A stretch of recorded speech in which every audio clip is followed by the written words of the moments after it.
तो मत सोचिएगा कि हमारा पेट भर रहा है। क्यों कि आपको पोषण नहीं मिल रहा है। खाली गेहूं और चावल खा के आप तंदुरुस्त रहोगे? बोलो, हमारा जवाब दो। नहीं। सब्जी कौन देगा? तेल कौन देगा? घी कौन देगा? नमक कौन देगा? दवाई कौन देगा? हवा खाए खा दिला भगवान दिला सुनिए, कपड़ा कौन देगा? हाथ किसने तो भगवान दी है। तो इसके लिए जो सरकार बनती है उसका दायित्व होता है क्या देने के लिए? संसाधन। क्या देने के लिए? संसाधन, साधन उपलब्ध कराना है। सत्ता में जाने का लक्ष्य यही है कि हमें साधन चाहिए। कृषि के लिए साधन चाहिए। कौन सा साधन चाहिए? हमको बिजली चाहिए, हमको अच्छी बीज चाहिए, उन्नतशील बीज। जनसंख्या बढ़ रही है, उन्नतशील बीज मिलेगा तो अधिक प्रोडक्शन होगा। और खेती करने में खाद, रसायन, तो कौन सा ऐसा रसायन का प्रयोग हो जिससे लोगों को रोग ना हो? इस संसाधन को कौन तय करेगा? सरकार, राजनीतिक सत्ता ये तय करेगी। वो बजट देगी इसमें। जब आज के डेट में भारत में शिक्षा पर 18% जीएसटी टैक्स है, आयकर दे रहे हो आप, उस देश का भविष्य कहाँ जाएगा? अब चाइना, जापान, इंडोनेशिया, मलेशिया, रूस, जर्मनी, फ्रांस का टक्कर लेने जा रहे हैं, अमेरिका का टक्कर लेने जा रहे हैं। जो टेक्नोलॉजी आज वहाँ पैदा होती है, इस देश में आने में 50 वर्ष लगेगा। 50 साल सपना देखना। आज वहाँ शिक्षा पर टैक्स फ्री है। चाइना में एमबीबीएस की पढ़ाई 20 लाख, रूस और जर्मनी में 22 लाख, और भारत में प्राइवेट कॉलेज में 85 लाख, 1 करोड़ रुपया 5 साल की पढ़ाई का फीस है। कौन सा किसान का बेटा डॉक्टर बन सकता है? कौन सा किसान का बेटा इंजीनियर बन सकता है? मैं पूछता हूँ समाज से, और मैं पूछता हूँ राजनीतिक पार्टियों से, चाहे पक्ष में चाहे विपक्ष में। किस दलित और पिछड़े वर्ग के, शोषित वर्ग के समाज का उत्थान की बात आप करते हो मंच पे जब इलेक्शन आता है? कहां समतामूलक समाज का विकास होगा? मैं पूछता हूं। ये हमारे घोसी के प्रमुख जी है डॉक्टर रामकृष्ण यादव, उनकी लड़की इंटरमीडिएट में आई, 325 नंबर पाई मेडिकल में। कहा गुरुजी 85 लाख रुपया लग रहा। हमने कहा मत पढ़ाओ यहाँ, रूस मत भेजो, वहाँ लड़ाई चल रही है। जर्मनी की भाषा कठिन है। चाइना हमारा पड़ोसी मुल्क है, चाइना भाषा समझने में आसानी है। 6 महीने से चाइना भेज दिए, एमबीबीएस कर रही है।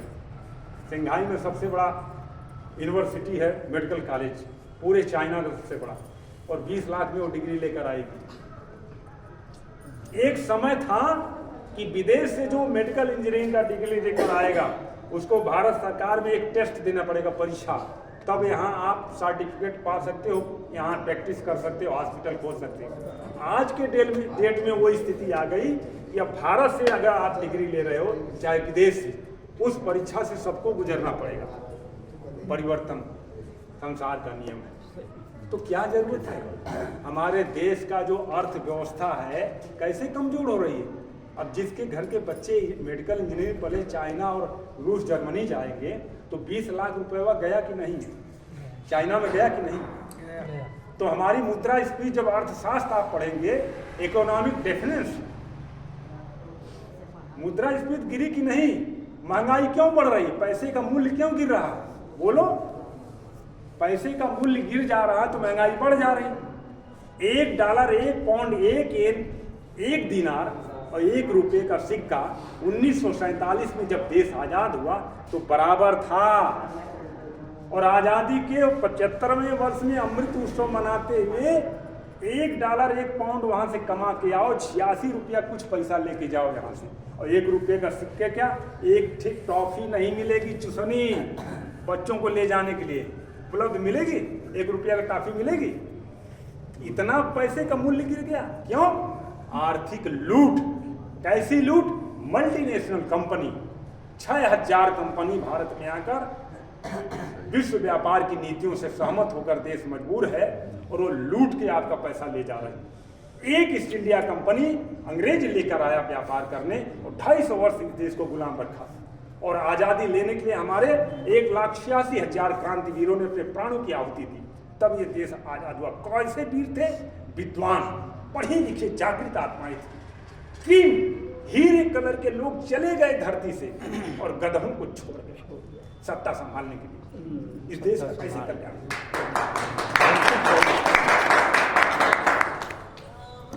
तो ऐसी स्थिति में 6000 मल्टीनेशनल कंपनियों को कैसे आप रोक पाएंगे? आपके अंदर पहली धारणा जागनी चाहिए स्वदेशी का आंदोलन।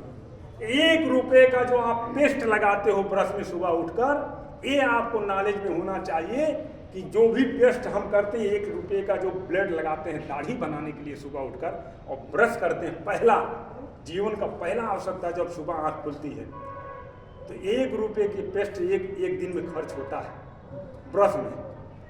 अब तो दातुन बहुत कम लोग पाते हैं, पेड़वे नहीं कोई नीम का लगा रहा तो दातुन कहाँ से मिलेगा? बाप दादा तो लगा के चले गए, तुम काट रहे, आपको पेड़ लगाए। तो 1 रुपए का जो मंजन पेस्ट आप करते हो वो विदेशी कंपनी का कर रहे हैं। सुबह सुबह 1 रुपया ब्रिटेन के खाते में चला गया। आपको इतना जागरण होना पड़ेगा, इतना आत्मचेतना से जगना पड़ेगा कि अपने भारत का बना, स्वदेश का बना कंपनी का हम पेस्ट करेंगे। ये जागरण होना चाहिए, चाहे वो डाबर का हो, बैद्यनाथ का हो, पतंजलि का हो। कोई हम उसके भागीदारी नहीं है कि पतंजलि एक ही करो। आप डाबर भी बनाती, बैद्यनाथ भी बनाती, पतंजलि भी बनाती, हाँ, और वो बीको टर्मरिक भी बनाती है। सबसे पुरानी कंपनी आयुर्वेद की, सब पेस्ट बना रहे हैं। अपने भारत का बना कपड़ा, दवा, जूता, चप्पल, मोबाइल। आज हमें कहते हुए बड़ा शर्म महसूस होती है कि हर जेब में अब एंड्रॉयड मोबाइल है। 15,000, 10,000, 12,000 से नीचे किसी के पास नहीं है। लेकिन कहते हुए बड़ा दुख होता है कि एंड्रॉयड में जो फंक्शन चल रहा है उसमें जो सारा सिस्टम है, गूगल है, फेसबुक है, व्हाट्सएप है, इंस्टाग्राम है, जितना भी चला उस किसका है? अमेरिका का है। किसके गुलाम हो आप? टेक्नोलॉजी किसके पास? अमेरिका का। गूगल अगर आप खोले नेट तो आपका पूरा बायोडाटा अमेरिका देख लेगा कि आपके पास बैंक के अकाउंट में कितना धन है, कितना पैसा है, आप कितना कर्जवान है और कितना आप बैंकों से लोन लिए हैं, कितना कमाई है आपकी, सारा बायोडाटा अमेरिका के पास। अब आपका रहने वाला मकान कहाँ, किस गली मोहल्ले में है, वो भी वहीं से सर्च करके देख लेगा। ये ऐसी चीज़ है, इसको बहुत छोटा मोटा मत समझना। आपकी जेब में लेके घूम रहे तो बड़ा तुर्रम खान, पूरा बायोडाटा अमेरिका के पास है, वहीं से बटन दबा के उड़ा सकता है आपको। और हमारे देश को जो वैज्ञानिक गूगल पर रिसर्च करके बनाए, आज भारत सरकार उसको बजट ही नहीं दे रही हो। बेचारा रो रहा, विकलांग BSNL रो रहा है, और जो वैज्ञानिक गूगल बनाया उसको बजट ही नहीं दे रहा केंद्र सरकार। ये स्थिति है। एक टिक टाक आया चाइना का, तहलका मचाया, कई अरबों रुपया लेके गया। टिक टाक में जो 1 मिनट का आता था ना, कमरिया हिला के नचाना चाह के टिक टाक आता था, अब इंस्टाग्राम आ गया। एक दिन में भारत से खाली इंस्टाग्राम 400 करोड़ रुपया लेके जाता है, और 1 सेकंड का आता है उसमें। कुल जितने नौजवान हैं इंस्टाग्राम पे बस वीडियो